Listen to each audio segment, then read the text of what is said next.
Welcome to the Decentralized Opportunity Podcast, a weekly podcast discussing innovative ideas in business and technology from unconventional and often overlooked sources. I'm your host, Tanner Lytle.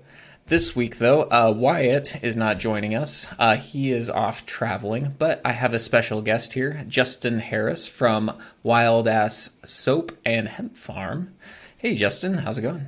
Good. How's it going, Tanner? I'm so excited. I'm so excited for this interview. Too. I mean, I have to admit, I almost forgot about it.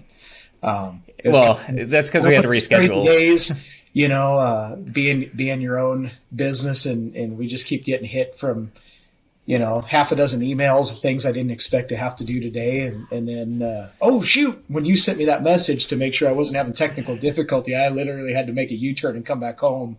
I was already down the road. So, but I was been thinking about it for the last 3 days. It's funny how you just get so wrapped up into, oh my gosh, I have a bunch of stuff that has to get done right now. And yeah. So anyway, yeah, I'm excited. Why don't you kind of introduce yourself, tell a little bit about yourself, your backstory, and, how you got to where you are today. Yeah, I'm Justin Harris, and here in McCook, Nebraska, same hometown as you guys. And I've been in the lawn care industry for 21 years now, lawn care and landscaping, and after a short stint in agronomy, ag retail, kind of overlapping with some of that. And, knew a long time ago that I wanted to, run my own business and be my own boss. And so that kind of precipitated the lawn care business. And anyway, about,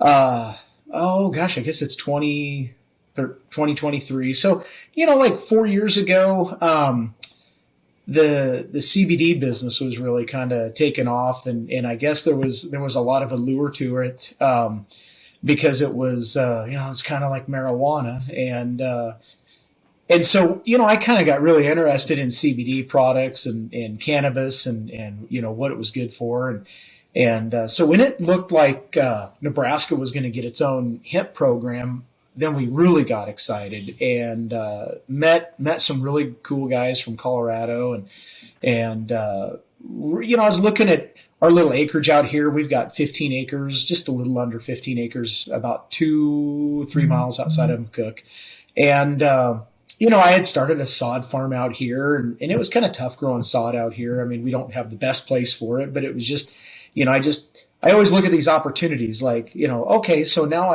I've got 15 acres. I mean, do I just let weeds grow? Do I, let the pasture grass grow? Do I, pay taxes on all this stuff? Do I try to do something with it? I'm not going to, build a off-road dirt bike track out here and, listen to that every day. My boys would love it, but I started looking at opportunities like, what can I do out here? What could I do, to supplement our income, or what can I do right here instead of having to drive all over, 9 counties and burning up fuel and burning the rubber off your tires. And, what can I do right here? And so, that's when we started thinking that a small hemp grow would be perfect. I mean, I've got all kinds of agronomy background and, been taking care of plants. That's all I do, in effect, with my life. So I just thought, and then I thought, it'd be really neat to be in that space. And I had actually started using, CBD products back in 19, before we ever had maybe even 18. It was at least 19 before we even had a hemp program. It had been legalized in 2018. As far as you could purchase it and possess it, CBD products. And I had a really bad ankle injury in a fit of rage because some equipment wouldn't work. And it was, the one day of week that the weather was nice enough to actually get something done. And I had a piece of equipment that just, resisted at so I did something dumb to my ankle, in a fit of rage. And man, it just plagued me. And I thought one day, I should try some CBD oil, maybe that would do the trick. And I don't know, it kind of did. And that was when I was just kind of bewildered by the fact that, only on really intense days, I mean, if I'm like trying to do, mountain goat work on the side of a steep incline and I'm on there all day, I mean, maybe my ankle will flare up, but normally I don't have a problem. But anyway, we really looked into that opportunity, and so kind of a funny how that happened was that winter, the winter of 2019 into 2020, before, any of this modern day craziness occurred in early 2020. We're making all these plans, and at the same time, since 2018, we'd been using natural soap. I kind of got addicted. I got myself addicted to natural soap. We were up on a Black Hills little family getaway up in the Black Hills, and we're in this one touristy shop in that one little town where they have all the trains downtown there at the train station, and I'm in that souvenir shop, and I'm just kind of standing there waiting for the kids to get done. And I see this display of natural soap, and I mean, it all kind of looked cool, and I was kind of smelling them, and I'm going to buy a couple of bars of this one because it smells good, and I'm going to open it up in the car on the way home because there's 7 of us on this trip in the expedition. And I thought, just make it smell better, if nothing else, because I thought the smell was really nice. And so, we get it home, and I'm never one to throw anything away that I paid money for. So I'm using it, and I was just like, wow, I couldn't believe, I didn't itch and my skin wasn't dry. And so the funny thing is I'm just like, I don't want to just go use any natural soap. I want that one, and I can't drive 7.5 hours up there to get more of it. So I started looking around the internet, and I actually found the distributor and that services that South Dakota, where, like this store would have literally purchased that wholesale product. And I got an account set up, and I kept trying. I was trying to buy like a case of that soap, but it wouldn't take my credit card number. It wouldn't accept my credit card for some reason. It was kind of wonky. And I'm just, you know what? I'm just going to try to find something made in Nebraska, So I did some Google searches, and I found this soap company out of eastern Nebraska, and started using their soap. And I probably used it for 6-8 months, a year, and whatever. And then, then my wife starts using it, and then the older boys start using it. And then pretty soon we're just going through like tons of soap. And so I just kind of got the wild hair that, I can do a lot of stuff. I love learning new skills and love teaching myself things. And I thought, we're going to start making our own soap.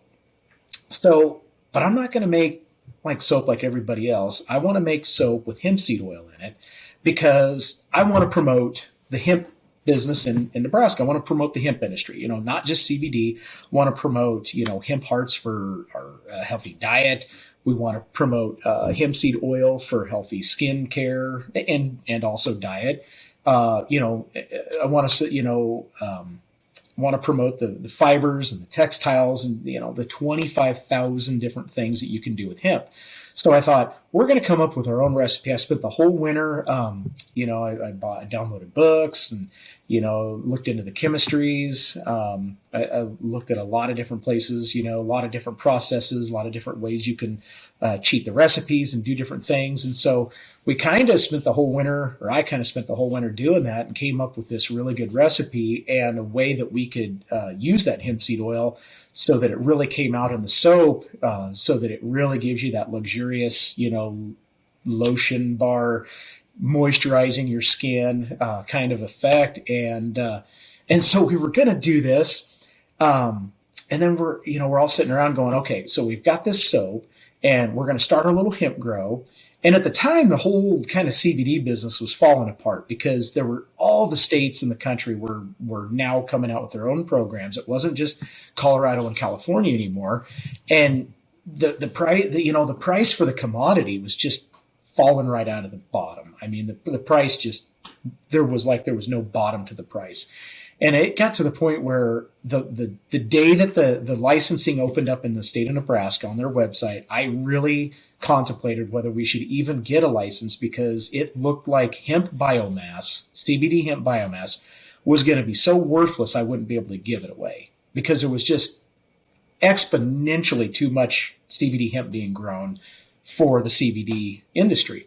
And I thought, I can't be a farmer to sell it as a commodity because there's nobody that's going to buy it. The only way we can really do this is if we basically try to do vertical integration. We try to keep it in-house, not just start growing hemp, but actually create our own brand of CBD products that utilize our own crop. We would do the growing, the harvesting, the extraction, and the packaging, the blending, everything. And we would actually come up with our own name and market our own product. And it would be, Southwest Nebraska's own, CBD or hemp farm product. And so, long story short, we actually did farm out the extraction to a company north of Kearney because they've got world-class equipment. They do ice water extraction. It's the largest ice water extraction facility in the country. And it's something that I couldn't do here. We need, hundreds of thousands of dollars to do stuff like that. If you can kind of explain a little bit around how, like, the process, because you talked about you got to grow the hemp and then it's got to go through an extraction process and then how you make the soap. Can you kind of walk the life cycle to getting it from seed to product stage, I guess?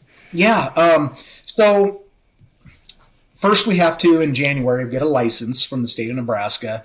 And that basically requires a $650 check to the state. I got to get fingerprinted at the sheriff's office, send it off to the FBI headquarters in Virginia, and fill out a bunch of paperwork and show them on the map, on an aerial map, exactly where my field is and where any buildings that we're going to do any handling of these plants in, just so they have it. And then they send you your license, assuming you don't have a felony.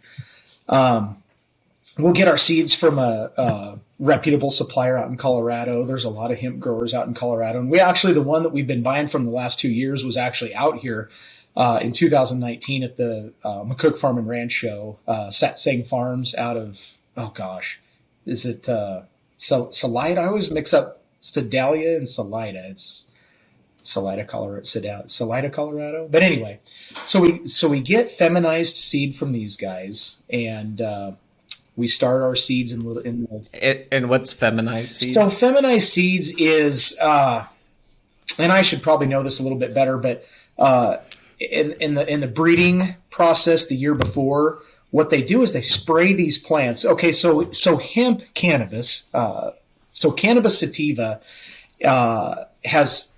they're not self-pollinated plants like corn and soybeans and pretty much any other crop that we grow. There are male plants and there are female plants.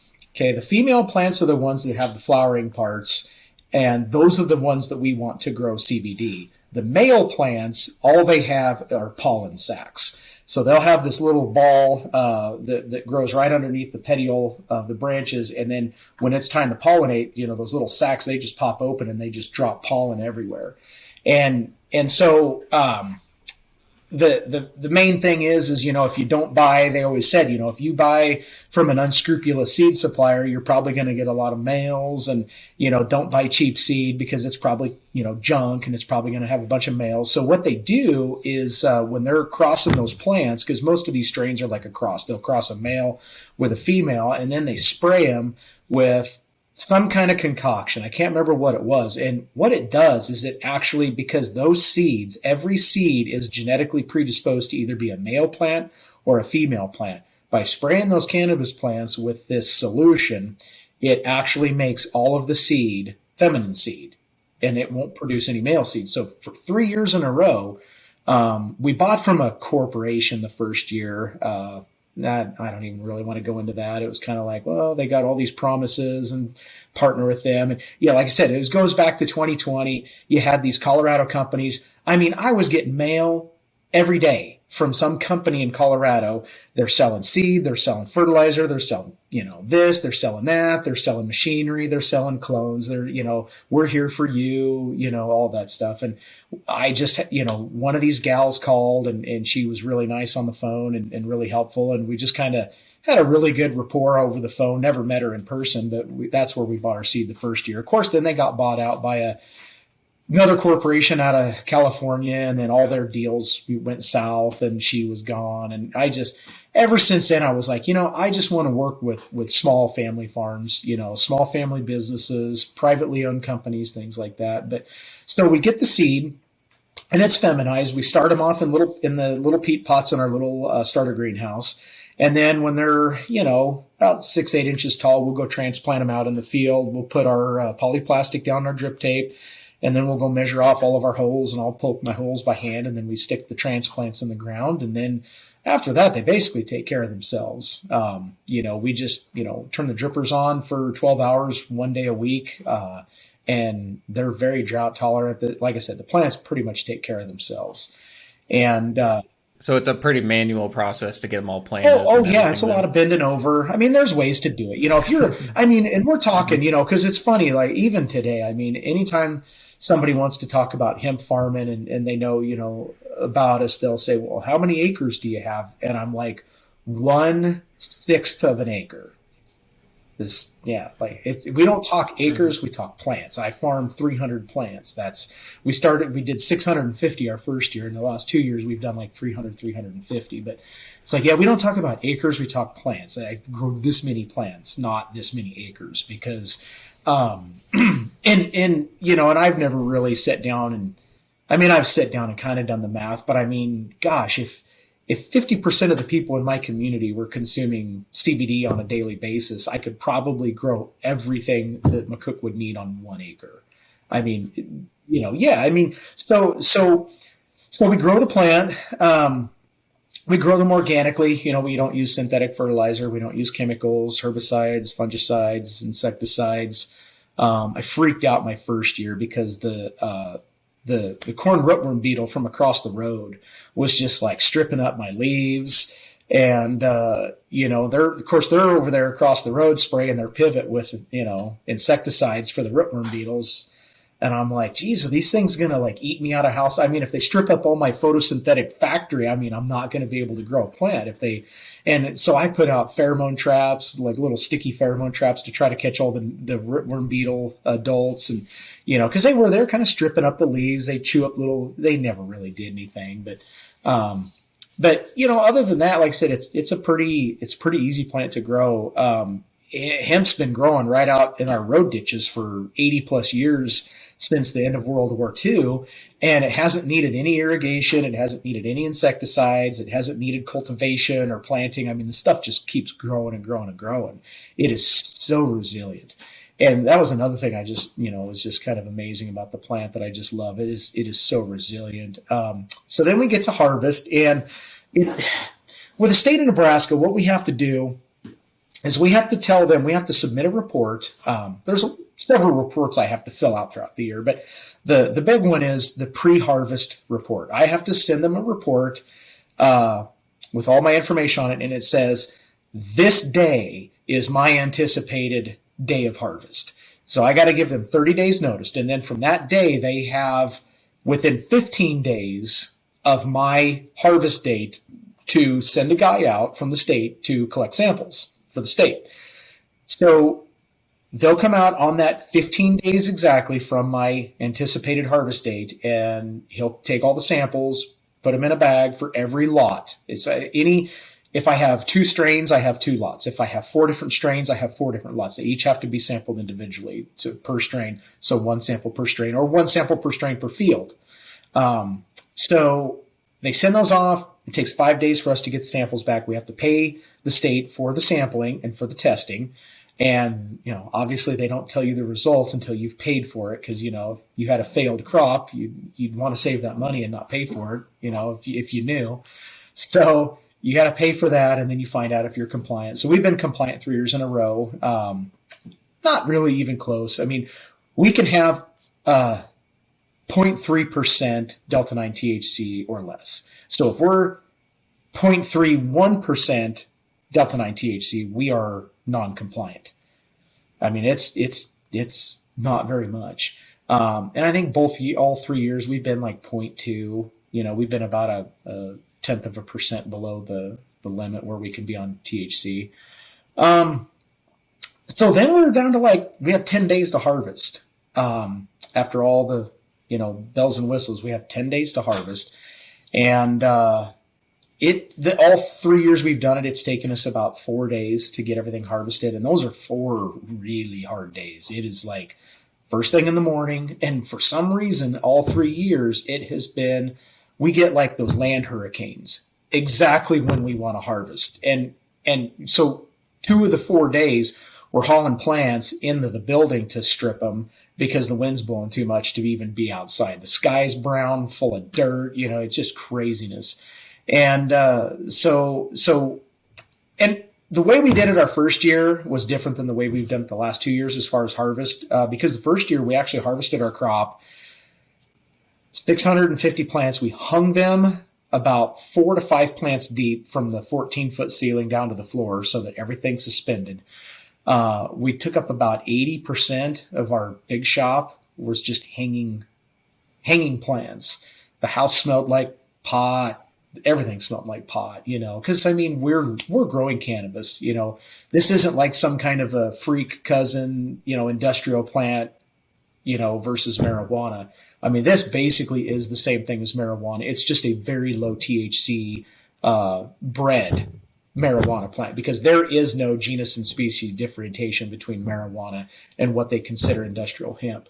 The way the USDA classifies industrial hemp is it is basically a cannabis sativa plant that contains less than 0.3% Delta-9 THC. If it contains 0.31% Delta-9 THC, even though I bought feminized hemp seed from Colorado, if those plants were to test 0.31%, they would then legally be considered marijuana. So that's the only differentiation between, like if we were going to grow some kind of a hemp crop for like fiber or grain, like for hemp hurd and hemp fiber, things like that, we would be growing, it'd still be cannabis sativa, but it would be a really different plant. These are basically, legal marijuana plants. So the first year we hung everything in the shop to dry it. We then took them down one by one, spent probably a week. The whole family's out there. We're just shucking plants by hand into the big IBC totes that we cut the tops out of. And then we sat on it for a year because I didn't know what I was going to do with it, because we're still trying to figure out, like, what are we going to do for extraction? We had thought this whole time we're going to do alcohol extraction. We're basically going to almost kind of like make an essential oil. We're going to soak the biomass in cryogenic, almost frozen ethanol, super critical or super cold ethanol. You have to buy a special kind of a super deep freeze, chill the ethanol down to -40 Fahrenheit, and then you soak your biomass for a certain amount of time. And then you basically do like a short path distillation, almost kind of like reverse moonshining. You're actually burning your alcohol off, or evaporating your alcohol out of your crude, so that you can get a distillate, but it's a really crude distillate. Then you've got to decarboxylate it. You've got to clean out the crude, run it through a bunch of processes. And I guess I was kind of fooling myself thinking that we could actually do that, because I kept thinking, boy, we'll spend $10,000 on equipment, and I think we're going to be out in our shop like 200 days a year running extractions, just because what we could afford at $10,000 is such a small little.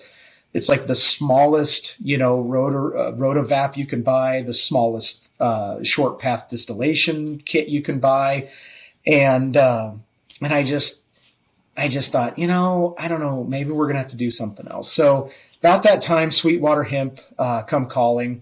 I had reached out to them in 2020, our first year, and talked to the owner. And at that time, because they had a website set up, they had, in all honesty, it looked like they were really actually running a business. Like, we've got, white label product for sale. We can do your extractions.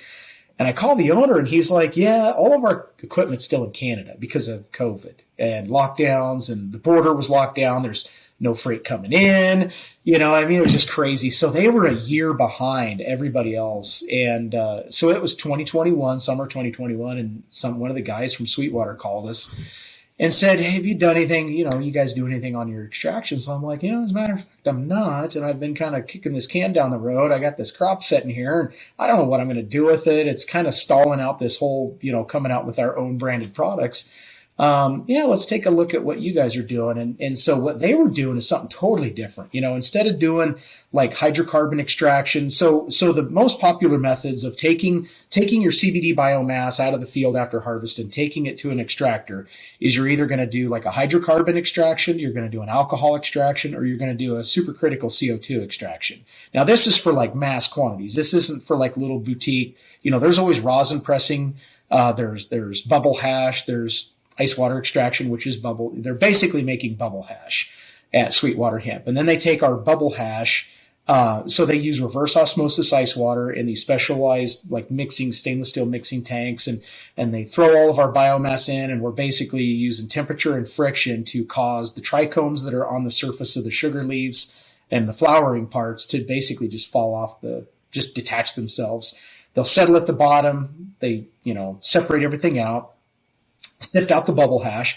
Then they take the bubble hash and they infuse it lightly into MCT coconut oil or hemp seed oil. We had our 2021 crop infused into hemp seed oil because we use that in our topicals, because we would rather use a hemp seed oil carrier in a topical because it's so much healthier for your skin. MCT coconut oil is more of an oil that you would want to ingest orally, especially like a keto diet. Your bulletproof coffee has got MCT oil in it. So to have the MCT oil for like our gummies and our tinctures makes a lot of sense. And then to have it infused into hemp seed oil, because all of our topicals, use hemp seed oil, just like our soap, because it's a really good oil for your skin. So, the problem with the reason that we really get low yield. So for the amount of total CBD that our plants in total grew, we will only get maybe 25% of that back in the oil, infused in the oil. If we were to take our biomass or a crop to like a hydrocarbon extractor or a supercritical CO2 extractor, we'd be looking at like 80 to 85% total yield. That's how much they could suck out of it. So it's... Is that more significantly more expensive to do? No, it's actually cheaper. It's actually cheaper because so the ice water extraction cost, it's crazy. It cost me 10 times to 15 times more per kilo of CBD in returned to me than if I was just to go buy without even not even growing my own crop. If I just went out to my broker and bought a CO2 distillate, we used to buy those for, $850 a ton or a kilo. And our last crop, it was a little bit of a disappointment. I thought we were going to raise a little bit better CBD, but we only got back 1.3 kilos, which is about enough to make 1,000. If you had a tincture bottle like this, if you had a little tincture bottle, now this is a 1,500. There's 1,500 milligrams in that tincture bottle. It's a 1 ounce bottle. But if it was only a 1,300, my 1.3 kilos would be enough to make 1,000 of these bottles out of our whole crop. Our 2020 crop, we yielded 3.8 kilos of total CBD. This last crop was only 1.3. But it cost me $10,000 to grow that crop. It cost me, and most of the, $9,200 of that was the extraction. So if I was to, that's for 1.3 kilos of this oil, or 1.3 kilos of total CBD, and it's probably like in 24 liters of oil. But 1.3 kilos, if I took that $9,200, I could buy 10 kilos of CBD that I didn't even grow. So I'm not only paying for the extraction, I'm paying the grower for the CBD, I'm paying them for harvest. I could buy the finished distillate to formulate my own CBD tinctures. I could buy 10 times as much CBD. But the reason that we do it this way is because it's solvent free and it's ice water. So the difference is this stuff, our stuff doesn't have to go through a bunch of high heat distillation processes to clean out the final product. Because when you use ice water, on this biomass, all we're doing is causing the trichomes, because that's where all the good stuff happens. That's where all your cannabinoids, that's where your THC, your CBD, that's where your terpenes, your flavonoids, all of that stuff is in those little smelly, resinous, they're like little root hairs. They're like little hairs that grow on the surface of that female plant, and they're sticky and they smell skunky. That's where, that cannabis gets its smell, is those, it's what it is it's pest control.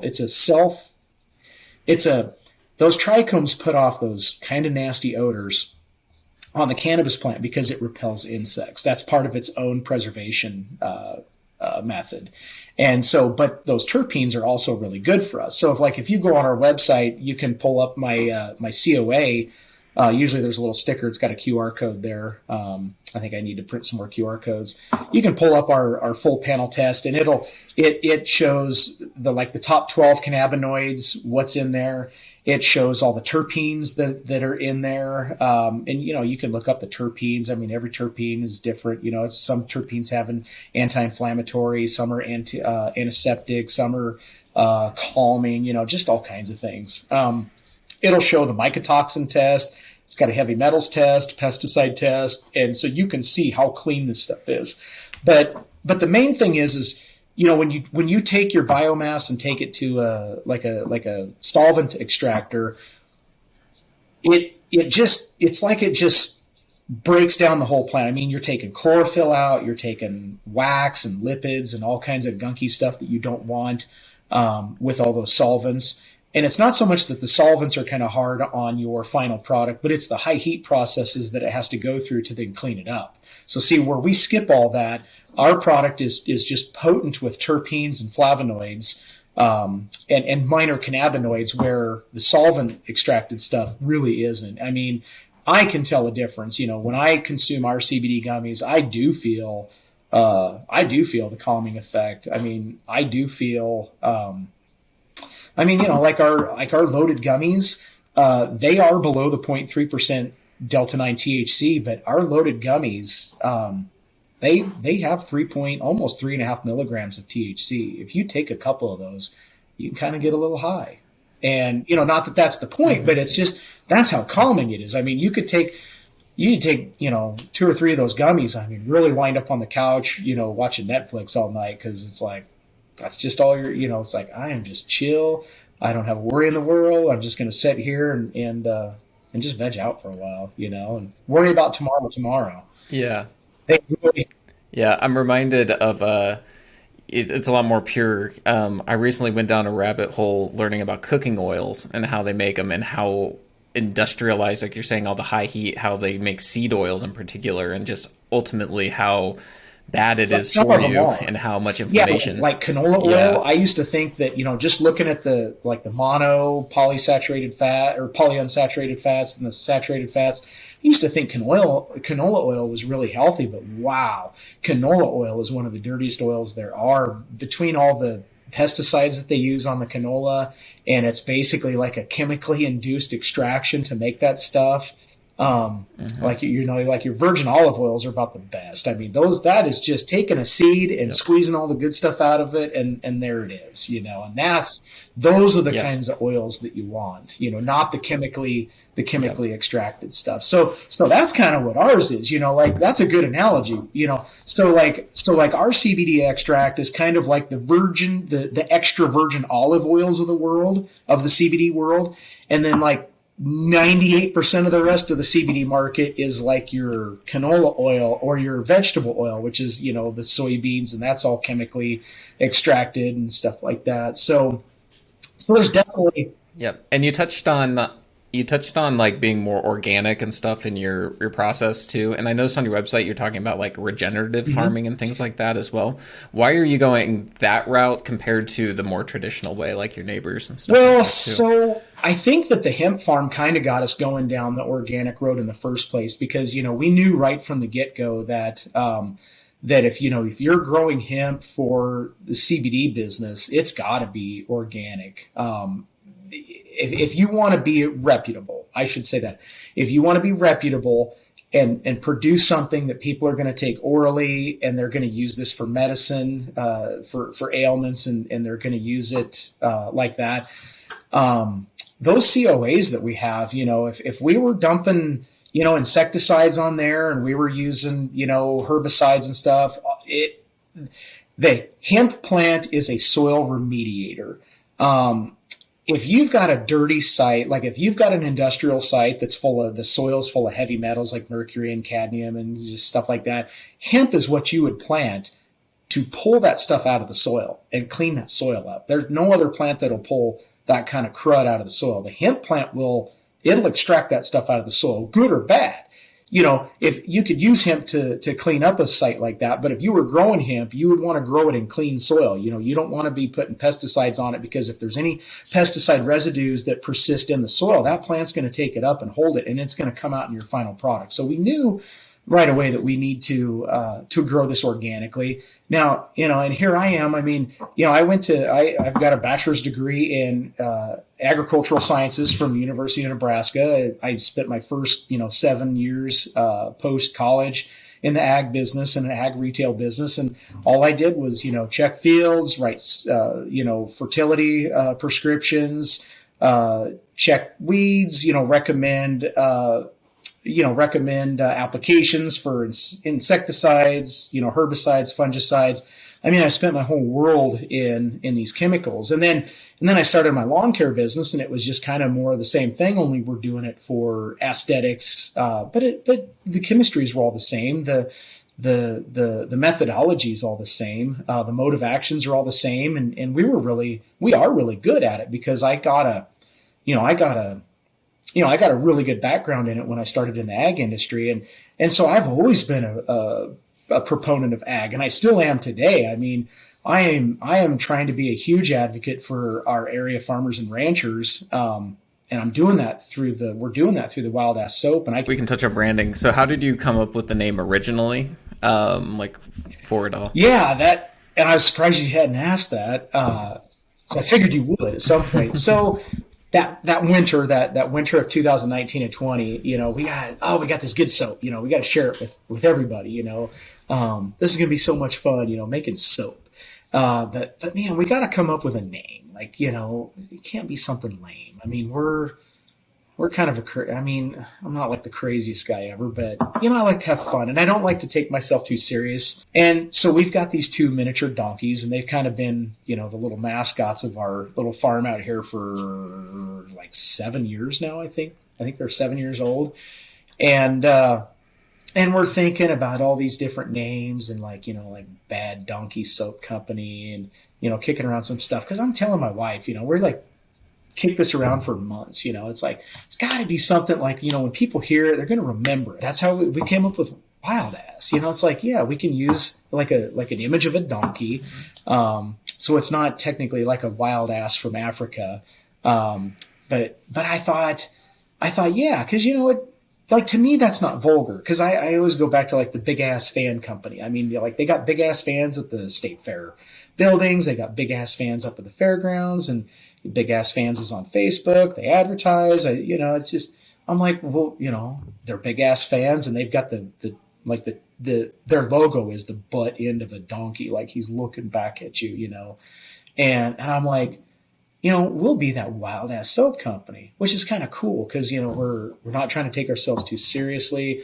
We're making fun soap. It's not going to be pretty. It's a really rustic looking soap because it's hot processed and the way we make it. And it's like, yeah, that's definitely us. Like, we're going to, kind of be the bad boys, kind of the rebels or whatever. And it was great. I mean, that whole first year, everybody's just like, oh yeah, you guys' name is so cool. I love your name. Don't ever change your name. That's so cool. And then we tried to start advertising on social media, and it's like, oh crap, we got to change our name. God, man, this isn't going to work. What is the work around here? But I told my wife, I said, hell no, I am not going to change this name. I mean, this is us. There's a brand that's been exploding the past year or so, and it's the Liquid Death water. Are you familiar with that at all? Yeah, I think I saw one ad, and they've got crazy advertising. Yeah, they're really, they just sell water, like regular canned water or sparkling water, and I think they have a few flavors now too, but their whole brand is all about being extreme and out there and relying Yeah. solely off their brand. And I was kind of associate that a little bit with what you're doing too. It's a little bit more edgy.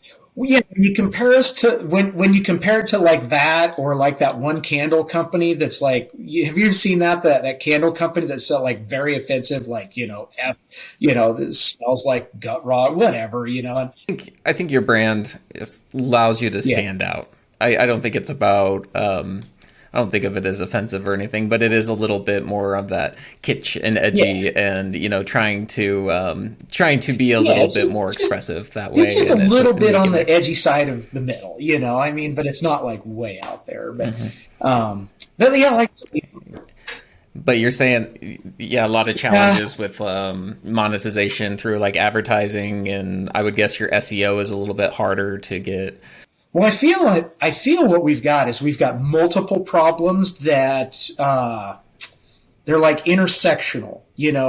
Number one, I've got a soap product that has nothing to do with CBD or cannabis or any other than it's got hemp seed oil in it. We've got one website, and that's where online, and that's so we're selling. We've got a little store out here at the farm, but we also sell online. So I've got my soap, but I've also got CBD products on my website.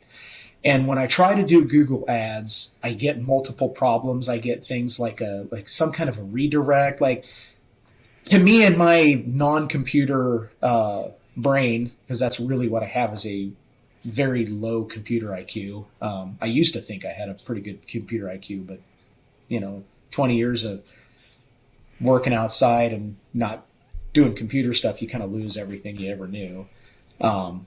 So it just, like, they make me feel like a like something about like a redirect, and then a like I think I've got contraband. Like, one time it was like recreational drugs, and it's like, I guess Google can like artificial, like, they use algorithms or something to like go to my website and see what I'm saying, and once they see that I've got CBD somewhere on my and the text in my SEO, all the product descriptions, it's like, ooh, red flag, he's got CBD here. So number one, we can't do Google ads for this guy. And then it's something about the redirect. And I think it's because, like, we bought our domain name from GoDaddy, and like, like, here's the actual web address, but the wildasssoaps.com is some kind of a redirect, and it doesn't like that. And then this last time, we actually thought we could we have a 30-second commercial that we had a media company make for us. It's pretty neat. We actually ran that on Spectrum Mhm. Media for 6 months, and that was it was really cool. The fact that, every once in a while somebody'd say, hey, I saw your ad, saw your commercial on TV, on streaming TV or something. But, boy, I don't know. I don't know if we recouped 10% of our ad budget. We did it for 6 months. They said, you really got to give it 90 days. If it's not working after 90 days, you can pull it. And I'm like, I signed a 6-month contract. I don't want to call after 90 days or 110 days and say, I want to, pull the ripcord. I wanted to write it out, to give them their fair shot. And to give us a shot, maybe nothing was going to happen until 120 days. I don't know. And never really did kind of take off. So the commercial is ours. We paid for it. They told us we can use it wherever we want. So I thought, we need to really look into. Well, I talked to Jared Muhlenkamp the other day. He come into the store, and I'm telling Jared, I'm like, Jared, I need all kinds of help. I'm like, don't you guys have like SEO guys down there, and all kinds of people that can do magic and computer magic stuff, and and we kind of had a conversation, and then I reached out to him the other day, and he said, you need to focus on video. He goes, video is where you can really reach people. Start doing like reels and stuff like that. And I thought, get more, like a YouTube channel and stuff like that. I'm like, yeah, maybe that's what we should have been doing this whole time.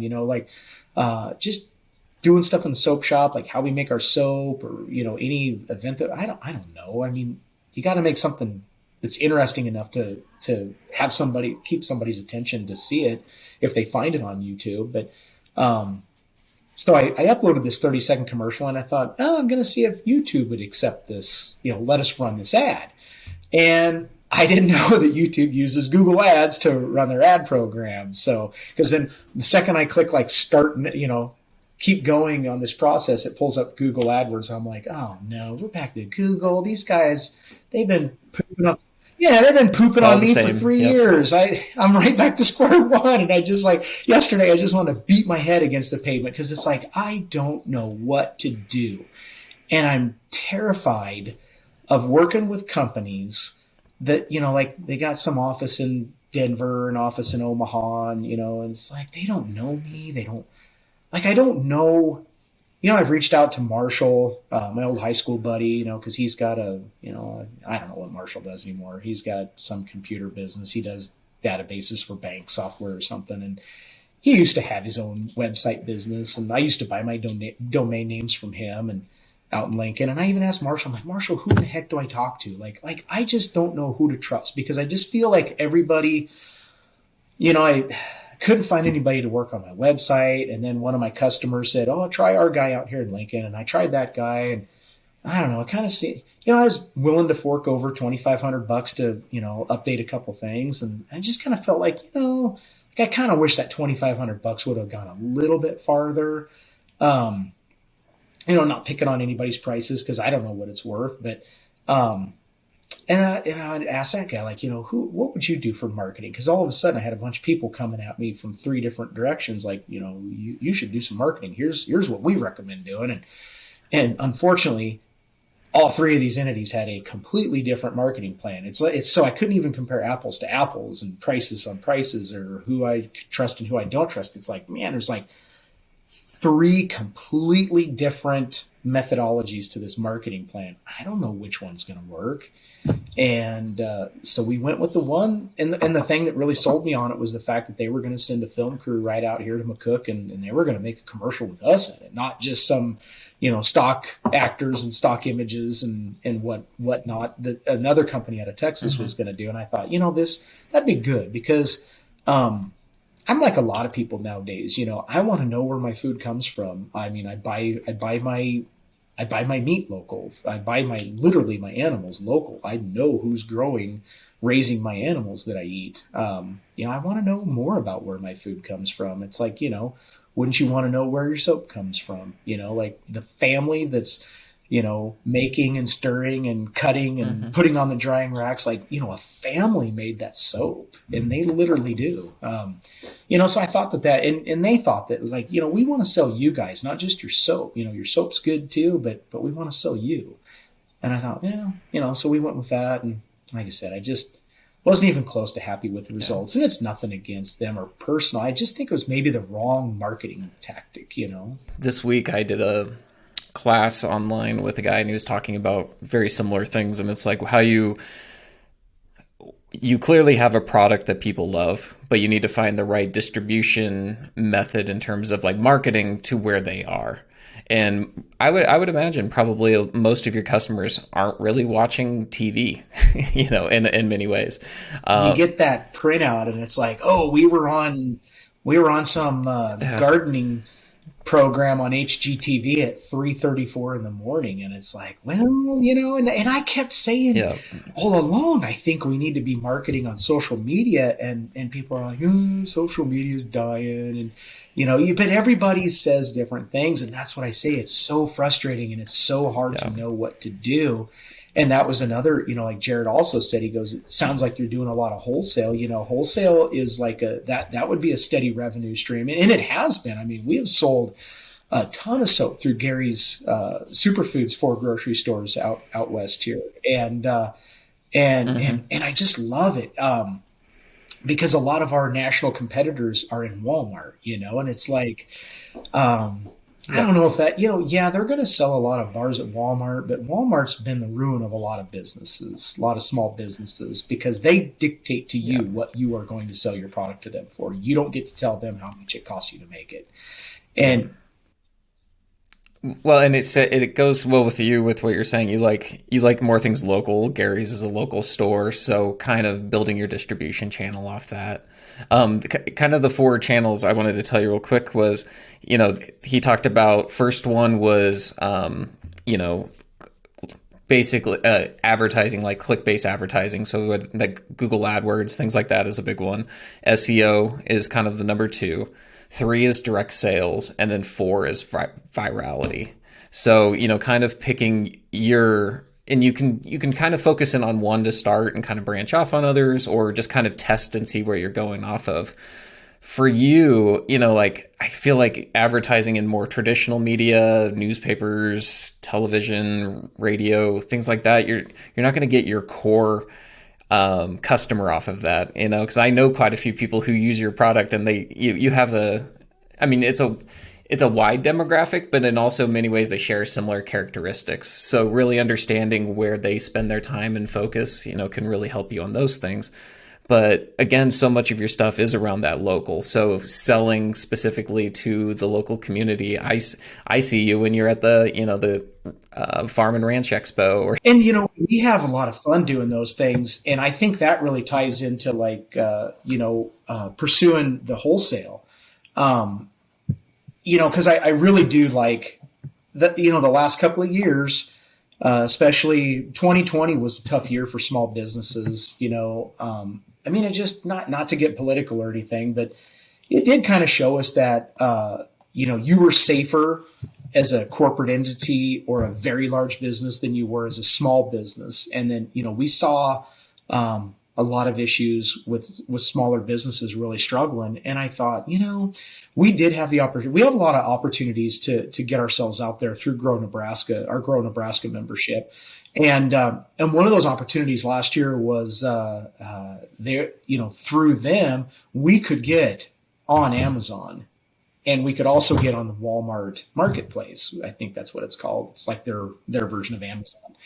And at first I thought, that really would get us out there and give us a bigger platform. People could discover us better. And then then like, I don't know, a day or two later, that thing crept into my mind again that, that really, how do I do that? That would be good for us, but I really want to, go to a grocery store. I mean, we've got a lot of small towns out here in Western Nebraska. There's a little grocery store in Wallace, Nebraska. There's one in Grant. There's one in Stratton. There's one in Benkelman, Juanita, Palisade. I mean, I don't know how they make it. I talked to the one of the owners up there at that little grocery store in Wallace, because we do the lawn care program for the Wallace ball fields up there, and they're in charge of doing that. And it's it's paid for out of the community, the youth club up there in Wallace. And I was talking to him one day, and I said, what would you think about selling our soap? I'm making the soap down in McCook, and what would you think about if I set you up with a display? Would you be interested in selling it? Because I'm pretty certain, I could get you margins that you don't see. Your profit margin would be far greater profit margin than you're seeing off all this other stuff in your grocery store. And he goes, well, yeah, he goes, we'd definitely do that. But he goes, I will tell you that, he goes, most people don't buy soap or detergents and stuff here. Cause he goes, the sad reality is, he goes, if we drive to Walmart in North Platte, I can buy like Tide laundry detergent. He goes, as a grocery store, I can go to Walmart in North Platte and buy it cheaper than I can get off the truck that delivers to us. And I just thought, that's not fair. I mean, I guess, in the capitalism, it's fair because, Walmart's got deals and they've got bulk. But I mean, if it wasn't for those little grocery stores in Wallace, then people wouldn't have access to good, nutritious food. It would be Dollar Generals everywhere where you get frozen pizza and canned goods. There's no healthy food there. And it's like, our product could be something that we make, we're in a small town, relatively small town, and we could, have a product that we could sell to little grocery stores, family owned, locally owned pharmacies, things like that. And it's not going to, add a whole, probably even a noticeable amount to their bottom line, but it's another little form of revenue. It's maybe enough to pay the light bill for the month, whatever helps. It also gives them something that their customers would keep coming back to that store. Like, well, I got to go get my soap, so I better pick up some ground beef and some steaks and grab some fruit, stuff like that. I don't know. Yeah. Well, you're also you're selling something for a different reason than just what they're shopping for. Like you talked about the difference between like why you like natural soap. I guess, can you explain to the audience a little bit like what's the difference between like a natural soap like you make and like a traditional one, like a Sure. bar you might just buy off the Yeah, I mean, shelf? I really didn't think about any possible differences between the two before either, but it's actually pretty much they're two completely different products. In the up to about the 1860s, everybody used natural soap, right? And about the 1880s, they used lard, animal fats, or plant oils like palm oil, you know any kind of plant oil, coconut oil, olive oil, and you react it with lye, and it creates a fatty solid and natural glycerin. So it's just a pretty simple chemical reaction there. And then after about 1880s, there was soap manufacturing. That was a big company. It was like palm oil. They were a big soap manufacturer or whatever, and they were making natural soap. They were using animal fats and plant oils, reacting it with lye, sodium hydroxide, and that converts it into fatty solids, which is your soap, and natural glycerin, which is a good natural moisturizer. So in about the 1880s, these same companies realized that if they reacted that soap slurry with salt, they could precipitate out the glycerin. They could extract the glycerin out of that soap, sell the glycerin off to the industrial marketplace, industrial manufacturing. It's used as a lubricant, all kinds of things glycerin is. They could actually make more money selling the glycerin than the soap that the glycerin came from. So that was kind of like the first thing that degraded soap. So then they take all the glycerin out because glycerin is worth so much more money. Well, then World War II comes around, and we get all this technology from Germany. Post World War II, the German scientists, they developed detergents. And so detergents were really good. You could make them in a lab, make them, massive amounts of detergent, fraction amount of the time. You didn't have to like make handmade soap. So detergents really pretty much took everything over. And it was cheaper to make, easier to manufacture, shelf stable forever. And so like the modern day soap, I'll pick on Irish Spring. You go to the store, that used to be my go-to soap. Like I loved Irish Spring, used it my whole life. And, if you look at the ingredients, it's nothing but chemicals. There is no soap in it. These things aren't even soap. All they are is a solid bar of detergents and other chemicals. One of those chemicals is literally a hydrophobic chemical that repels water. And the reason they put that in there is because they expect you to be reckless with the product that you buy. You set it on the little soap rack or soap shelf in your shower, and it's in a puddle of water, and it's not going to dissolve into a pile of goo overnight because it's got that hydrophobic chemical in it. Well, the problem with that hydrophobic chemical is you rub it all over your body. Now your dermis layer is repelling moisture instead of absorbing moisture. That's what glycerin does. It absorbs moisture. So that helps your skin stay moisturized naturally. Detergent soap repels moisture. And that's why it makes you itchy.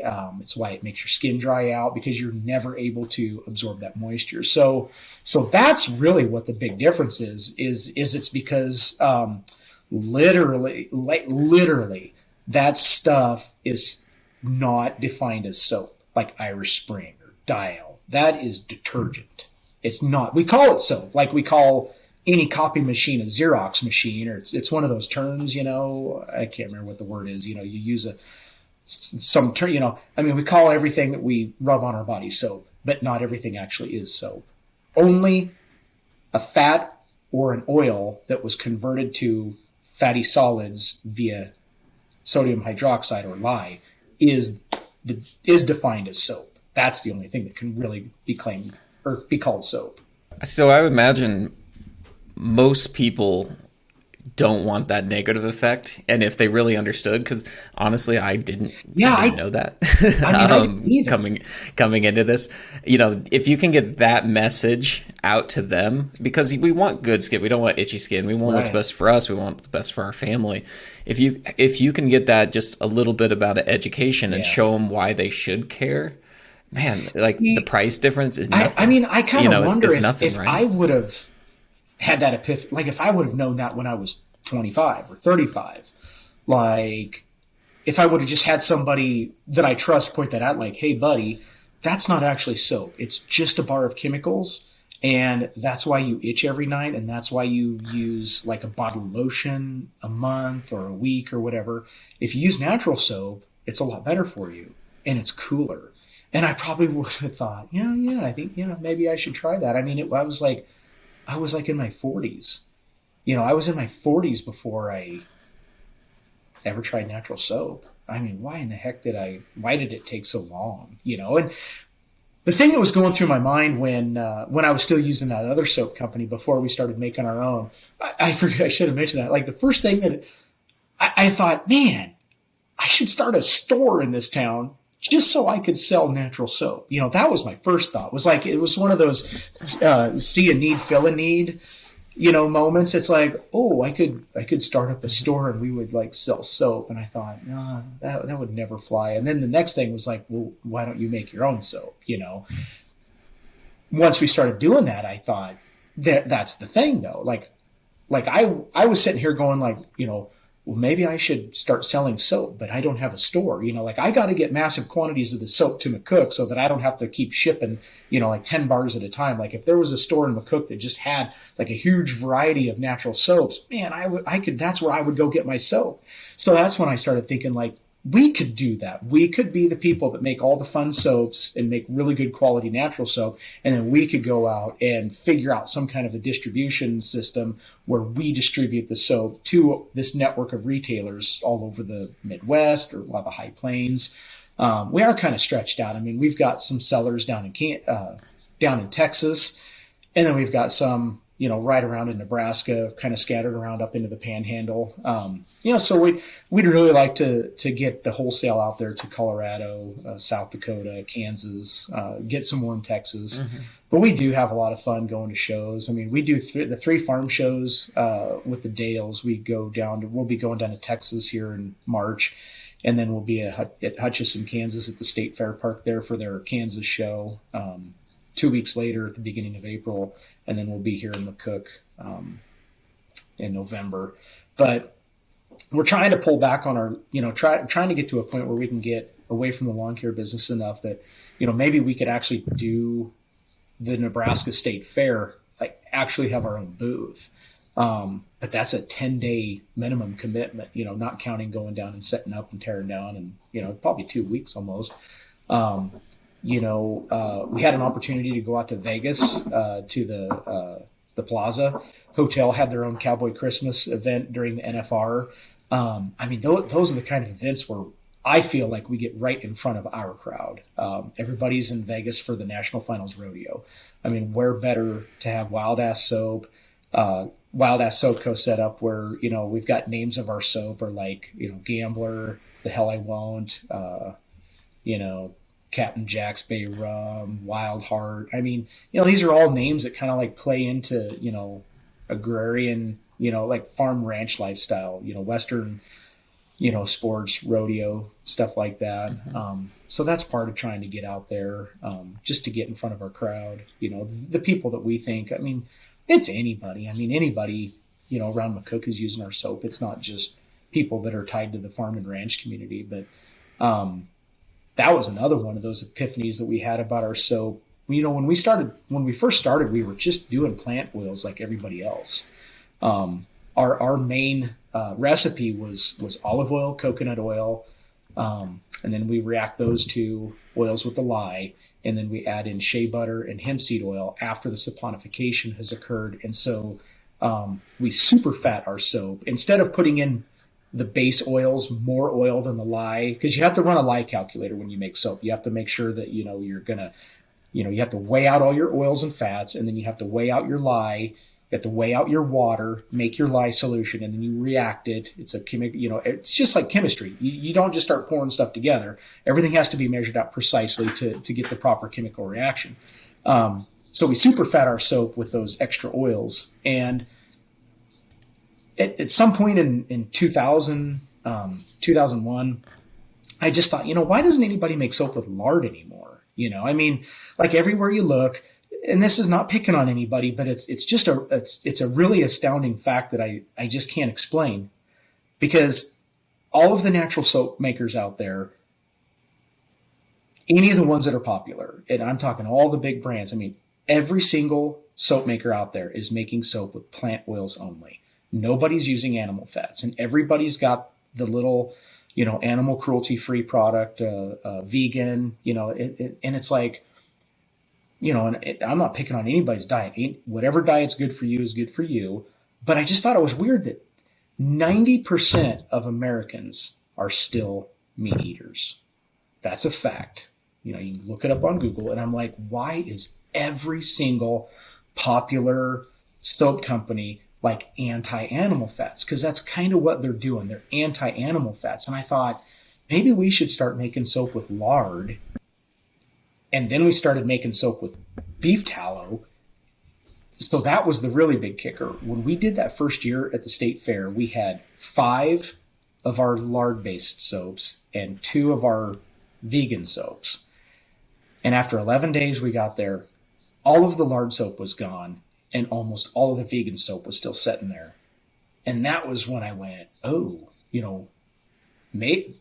nobody's out there like Dr. Squatch. I mean, I don't want to use these guys, but you know what I'm talking about. Like all these really popular natural soap companies, they're all vegan. And I'm like, 90% of Americans are not vegan. I'm not saying there's, good or bad about either one. It's just that 90% of America, 90% of 330 million people should be our potential customers for our product. And people clearly like it. It was very popular at the state fair. And so now, 90% of our bars are lard and beef tallow. And then we went a step beyond that. We were just using commercial lard that comes from our, like the Cashway trucks, the ConAgra, whatever, the big food companies. We're getting this beautiful white, pure, odorless lard.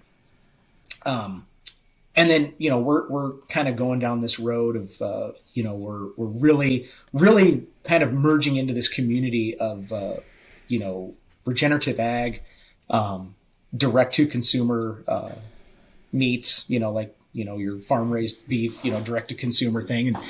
And I picked up on this fact that, and it's not something again, things you don't think about when you're busy. The fact that, lard from a pasture raised pig has 9 times more vitamin D than lard from a hog that was grown in a factory farm, which is where all of the hogs are grown. Unless you're buying direct from the farm, if you're buying pork products in a grocery store, if you're having bacon at a restaurant, that pork was produced by these big CAFOs, contained animal facilities. They never see the light of day. That's how you make vitamin D, is you go out in the sun and, your body converts sunlight into vitamin D and it stores it in your fat. And, during the pandemic, 80% of the people that got sick were vitamin D deficient. And, either we're not eating enough vitamin D in our diet or we're not going outside enough, or both. And I thought, man, we should really access lard and beef tallow that are only from animals that were grown naturally, out in the pastures, like an animal should live its life. And so that's when we hooked up with Ranch Foods Direct out of St. Francis. We actually met the owner, got to be good friends with him. And this was all meeting him via going to the farm shows, the farm show here in McCook and going to the ones in Kansas. And I got to meet Mike and I kind of just, was being smart one day. I was like, hey, our soap would sure look good on your, in your stores out there in Colorado. And he said, yeah, come talk to me sometime. And we started talking about it. And I'm like, I'd kind of like to buy lard from you guys. Do you produce enough lard? Would you have 500 pounds of lard every 6 months or something? He's like, oh yeah, we got enough lard. So for, almost 2 years now, we've been buying all of our lard, and then we started using beef tallow. And the thing about these fats is they are, it's like I tell people, we're out here having fun making our soap, providing a really healthy product for people, an enjoyable product. And at the same time, we're trying to advocate for all of the family farms out here. Yeah, I think you've found an underserved market that is there. So really the question is, how can you best reach them? Getting back to, those different customer acquisition channels. So with your brand, clearly, like, advertising on Google is probably not an option unless you wanted to completely separate the CBD from, your other brands or whatever. Same kind of goes with what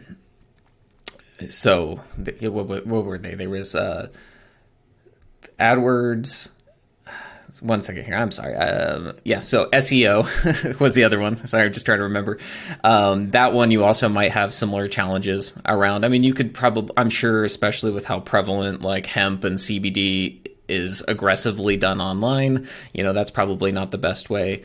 But the other two, sales and product virality, I really think you have a unique opportunity in. One, you are so, as you already gave so many examples of, ingrained within the community and all these different distributors, and they themselves are underserved in those things like the the local grocery store in the small town. And then just making some solid content of what you're talking about now, I think would stretch so much further. You don't necessarily have to have the fancy film crew to put it on TV. You can do it with your phone and, Facebook Live or TikTok or Instagram Reels or YouTube Shorts, something along those lines, and really get this message across. Because, I mean, just so much of the stuff you talked about, I had no idea. I literally had no idea on like how the soaps are done. I didn't really think about how like the quality of the plants or even the fats, like you talked about, how that makes an impact on those. So just understanding that, yeah. Going back to that, making those videos and getting it out there, the boys came to me on last night, and they said, "Dad, this is what we really need. We need a GoPro Hero 11." So we ended up. So I'm like, because I was telling the boys what, Jared told me a couple weeks ago. Cause I'm like, what kind of things can we do? We need to get a YouTube channel started and start doing more, not just doing a live on Facebook, but like making reels and getting those out on Instagram and just let's let some of this information kind of percolate out in some videos somehow. So the boys were like, oh, we need this GoPro 11. And so we bought that. It'll be here tomorrow. We're going to try to start making some better, and where the WA Farms comes in is hopefully we can circumvent every problem I've had so far. If we can start branding this WA Farms and at WA Farms, we're growing our own food, we're growing organic food, we're growing food for our community, but we also make this soap, and maybe we can find some subscribers, and they can watch us do stuff. We're getting ready to go tear down some grain bins that I did some trading for, some services that we traded for some old farm grain bins. We're going to put one of them up out here to store, like all of our walk behind planters and garden tools and then excess seed. We already built a root cellar. The boys and we built a concrete bunker completely underground except for the door. And that's for our food storage. I mean, we kind of missed the boat on that. We didn't video blog that, but I'm just thinking there's a huge movement out there for people in cities and even small towns and rural communities to go back to nature, to start growing their own food, to meet the farmers that grow their beef, raise their chickens. We just purchased 200 chicks, laying hens, to add to our dozen and a half we have now. We've been raising chickens for a couple of years, and people loved our eggs. Then we lost all the rest of our first chickens to the heat last summer. So we had to start over this winter, and we just started laying eggs again. And now we've got eggs coming out of our ears. And we just bought 200 more on top of what we've already got. And so we're going to build a new chicken coop, a bigger facility. So we'll start like vlogging through the WA Farms with that. And it's not just for people in our community. It's just for anybody that sees what we're doing.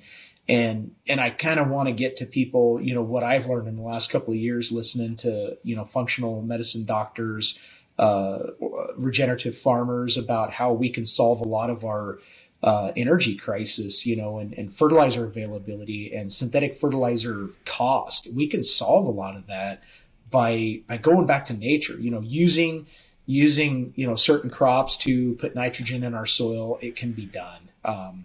You just have to create a pathway, because every farm has to make a profit. Everybody needs to get paid. They need to be able, farmers need to make a living.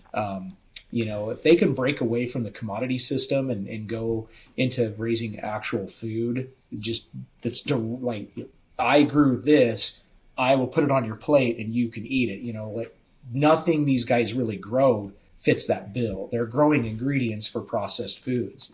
And that's really what we've gotten to. And I think that you have an opportunity, and there's nothing wrong with having two separate brands, right? You can have the Wild Ass Soaps and you can have the WA Farms, and have them, be connected but different, and you can approach them differently online, so you don't have those same challenges with, SEO and with potential Google AdWords or all those other restrictive things that can happen with content. But I do feel like you have a really neat opportunity with your Wild Ass brand, with that too, coming around with your direct marketing, because it is something that you see on the shelves. See, and that's why we never changed the name. That WA just doesn't have that lasting impression. The first time, all the shows that we've gone to, every time we went somewhere new, now that we're going to the same places multiple repeat times, you don't get that same effect. But, we go down to Texas. We'll be going our third time this March, and there are people down there that will come and see us because they saw us last year and they want to, get more stuff. And you won't have that lasting impact with WA. And that's why we never went backwards and kind of bent our knee to the overlords, that kind of control the speech. And because I'm like, I'm going to be who I want to be. We all want to be. It's not just me. It's the whole family wants to be this. So we're going to try dang hard to be that and just figure out ways that we can be that. And I think we could use that. Like you said, it's a neat opportunity to catch their eye, and then the product is what keeps them coming back. And so you want to make sure you have that pizzazz with it, and just to keep with your content too.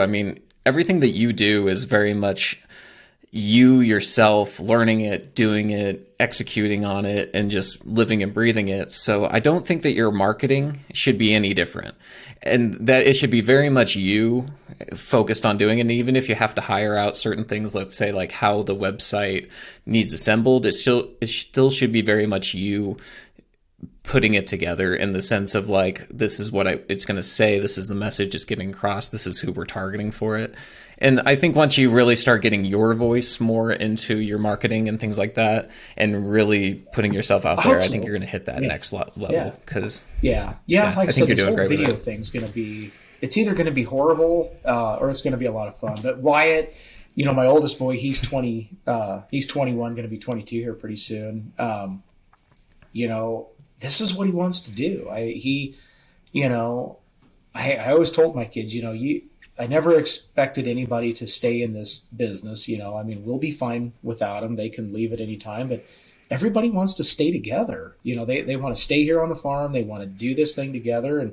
And so, like I told them here a few weeks ago, I said, I just can't handle everything. I have to do all the accounting. I do all the sales, there's just, everything's kind of on my shoulder, and everybody kind of just, hey, I need some help doing this. And I said, man, if you really want to make this thing go, because one of the, I always joke with the boys, the most famous words around this household or around this farm is when the soap business takes off. And that's it's like, when the soap business takes off. And so it's like this winter, I kind of finally sit down. It's like, you know what, guys, here's the thing, these things just don't happen on their own. None of these successful businessmen ever just like woke up one day and like, oh my gosh, that thing that I've been kind of half-assed doing for the last 6 months just blew up into a multi-million-dollar business, and I'm like, the only way the soap business is going to take off is, everybody has to start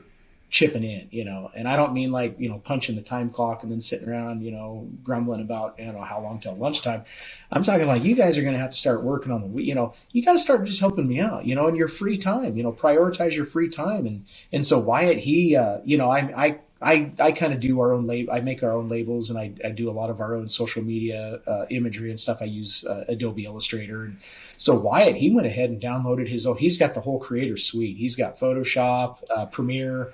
He's got it all. He's going to teach himself how to edit our videos and add, graphics and cut clips and everything you can do in Premiere. And I'm really excited for it because I can't.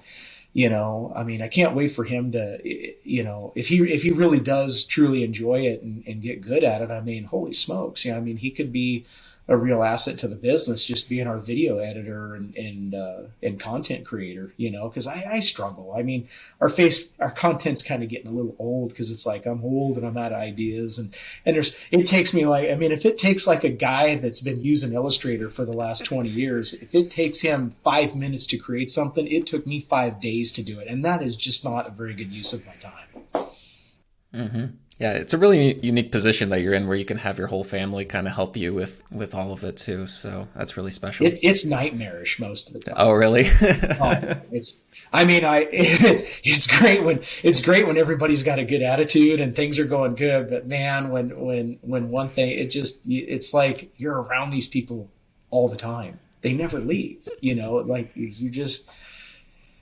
we get on our nerves a lot, but we also really love our family getaways.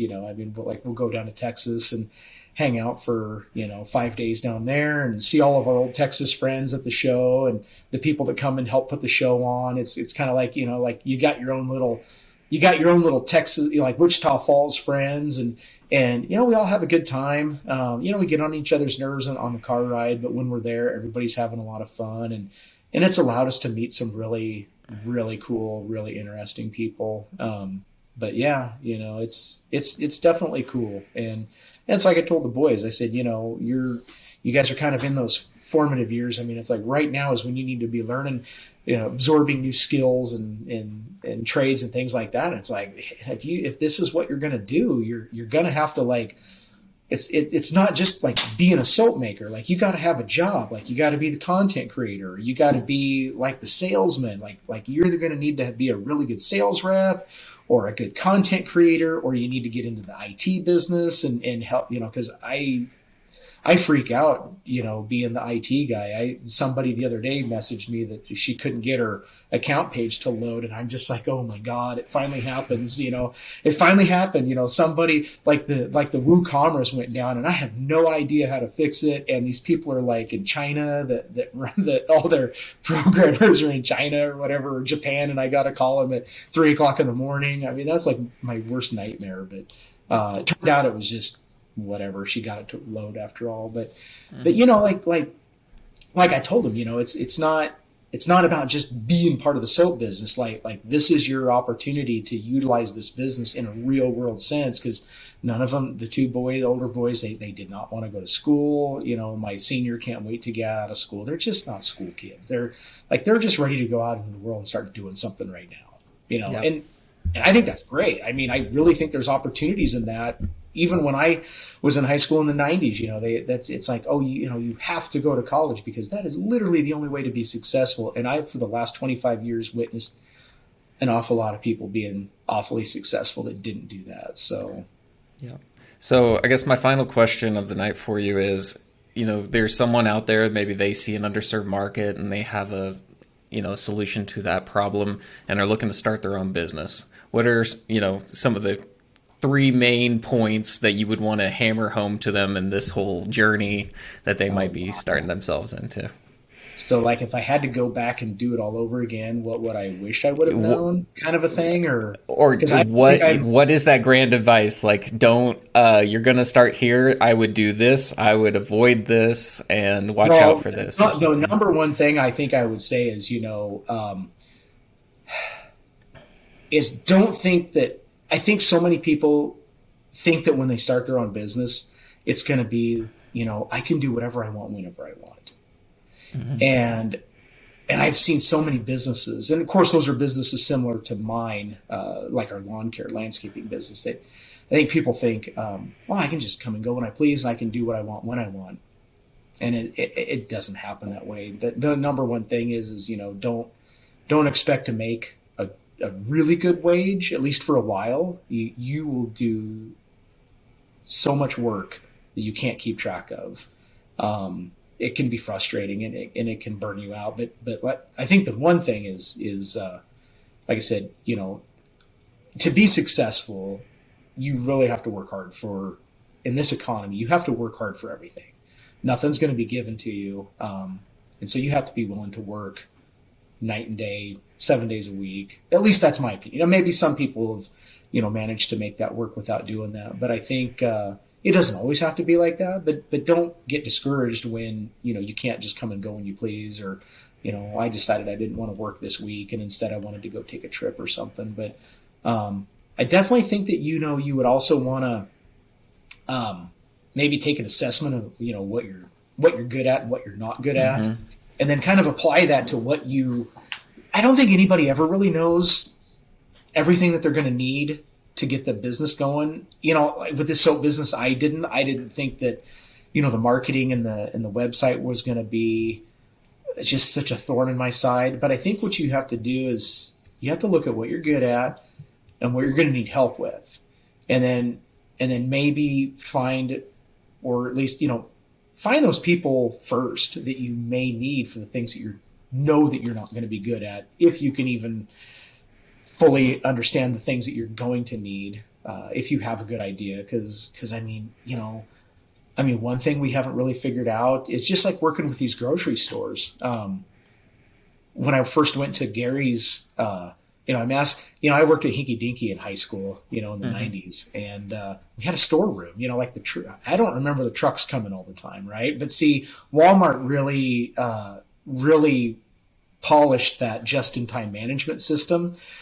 So I'm asking these guys up in North Platte, how much soap can we store in your back room? And they're like, well, we don't have a back room. And I'm like, what do you mean you don't have a stock room? And well, we just, the groceries come on the truck. We get trucks 3 days a week, and the groceries come on the truck and they go straight on the shelf. We don't have any room to store any soap. And I'm like, dang, I don't think I can, I don't have a distributor. So, that was one thing, I had no idea doing this wholesale that either we have to figure out a way to get our product to Nash Finch or Cashway or whatever, and then they can distribute it out to all these stores and grocery stores and restaurants or whatever, or we have to be our own distributor, because there's not another distributor that's going to, gun stores, feed stores, grocery stores, and pharmacies. None of those businesses have anything in common, but oddly enough, a lot of them have soap in common now. We're selling our soap in gun stores, feed stores, Western stores, pharmacies, grocery stores, just about anything, anything that's got a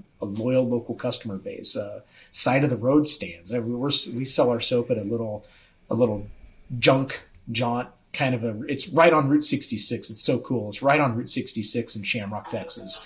And we have soap in Germany, Hungary, Holland. We've got soap all over Europe, because Europeans are still flooding to the United States. They fly into Chicago, rent a car, and drive it out to LA on Route 66. And cool. sure as shoot, they will see Loretta's Loot down there with all her interesting stuff out there. And, you go into her store, it's just like a little variety store. There's just like, souvenirs and Mexican art and all kinds of stuff. We've got this huge 3-piece Longhorn reproduction painting on our wall that we bought when we ran into her store the first time, and she sells our soap, but the crazy thing is you got all these European travelers that end up stopping at her store, and they'll see our soap and smell, and they'll take it home to Europe with them or wherever. So our soap's going all over the country. We actually had some shampoo go to China when Brett went over to do the Olympics. That's cool. Yeah. So some of our soap made it all the way to China. That's awesome. All right. Well, Justin, let's wrap it up here. Tell people where they can find you online and where they can find your businesses. Yeah. You can find us on Facebook at Wild Ass Soaps on Facebook, and Wild Ass Hemp Farm on Facebook. And website is wildasssoapco.com. We're also on Instagram, Wild Ass Soap Co. _ in between there. We're trying to get better on the social media, so hopefully in the next month you're going to start seeing, if you do find us on social media, you'll start seeing some more reels and video clips, things like that. See what we're up to. Awesome. I'm excited to see what you make. Well, Cool. Thanks. Appreciate it. Thanks for having me on here. I hope I wasn't sure if I was going to kind of fit into what you were doing or not. So, no, it's great. Our whole thing is we're just looking for, people starting businesses all pretty much anywhere and, their unique situations. And yeah.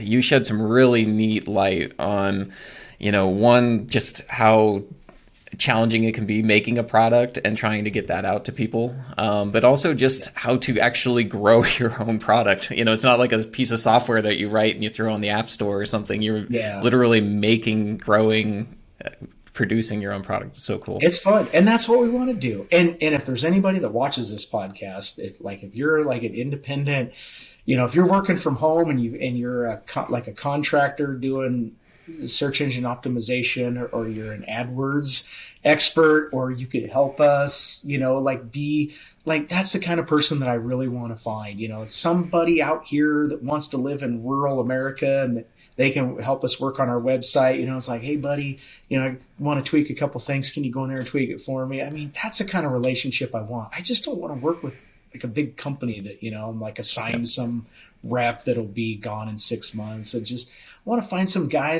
that's like, I've been in that world and I want to be with my family more and work at home. It's like, I want to find that man or woman and partner with them to help us do the things that's above our pay grade. That would be awesome. Yeah. Well, we'll definitely reach out to Justin. I'll put all your stuff in our show notes so people can contact you and get in touch. Well, again, thank you so much for joining us this week on this episode, and we hope to have you again. Okay. Thanks, Tanner.